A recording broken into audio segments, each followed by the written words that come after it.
നമസ്കാരം.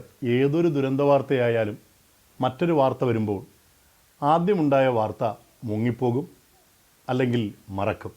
അത് മാധ്യമങ്ങളായാലും അധികാരികളായാലും ആര് തന്നെ ആയിക്കഴിഞ്ഞാലും. നമ്മളെല്ലാം ചൂരൽമല മറന്നു തുടങ്ങിയിരിക്കുന്നു.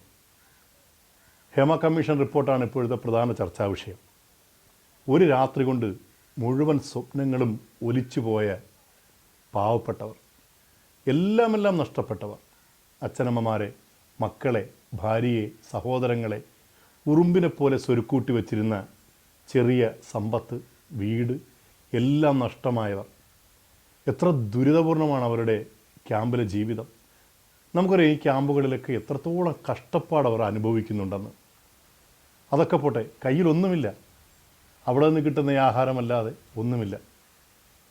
18 വയസ്സിന് മുകളിലുള്ളവർക്ക്, ഒരു കുടുംബത്തിലെ 2 പേർക്ക് 300 രൂപ വെച്ച് പ്രതിദിനം നൽകണം, അല്ലെങ്കിൽ നൽകാം എന്നൊക്കെയായിരുന്നു വാഗ്ദാനങ്ങൾ. അതും പല സമയത്തും മുടങ്ങുന്നു. വളരെ എമർജൻസിയായി 10,000 രൂപ വെച്ച് പലർക്കും ഇനിയും കിട്ടാനുണ്ട്.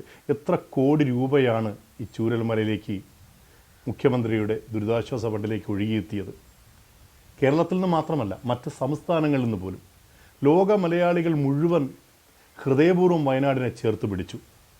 കഴിഞ്ഞൊരു പ്രളയകാലത്തെ ഫണ്ട് വകമാറ്റി ചെലവഴിച്ചതുകൊണ്ടാണ് ഈ തവണ പല വിവാദങ്ങളും ഉണ്ടായത്.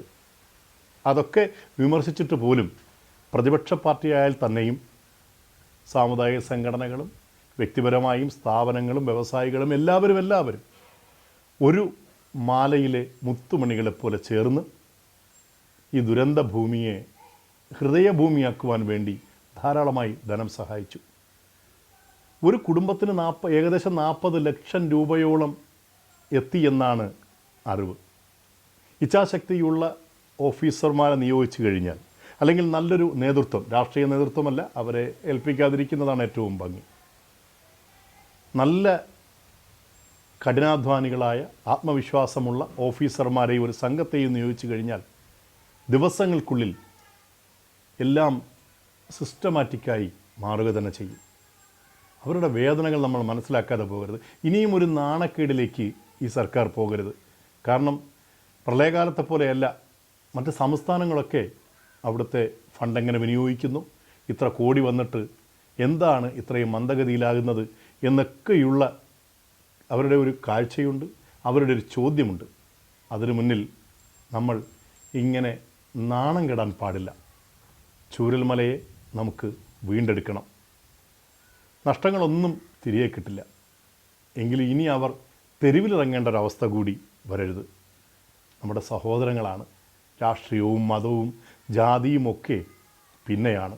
ദുരന്തം വരുമ്പോൾ ഈ മലയാളമെന്ന ദേശം ഇങ്ങനെ ഹൃദയപൂർവ്വം ഒരുമിച്ച് നിൽക്കും. അത് നമ്മുടെ പാരമ്പര്യമാണ്, അത് നമ്മുടെ സംസ്കാരമാണ്. ചൂരൽമലയ്ക്ക് ആശ്വാസമായി എല്ലാ പദ്ധതികളും എത്രയും വേഗത്തിൽ നടപ്പാക്കുകയും ലഭ്യമാകേണ്ട തുകകൾ എത്രയും വേഗത്തിൽ തന്നെ അവരുടെ കൈകളിലെത്തിക്കുക, അല്ലെങ്കിൽ അവർക്ക് ലഭ്യമാകുന്ന വിധത്തിൽ ബാങ്ക് സംവിധാനങ്ങൾ ഉപയോഗപ്പെടുത്തണം എന്നൊരു അഭ്യർത്ഥനയുണ്ട്.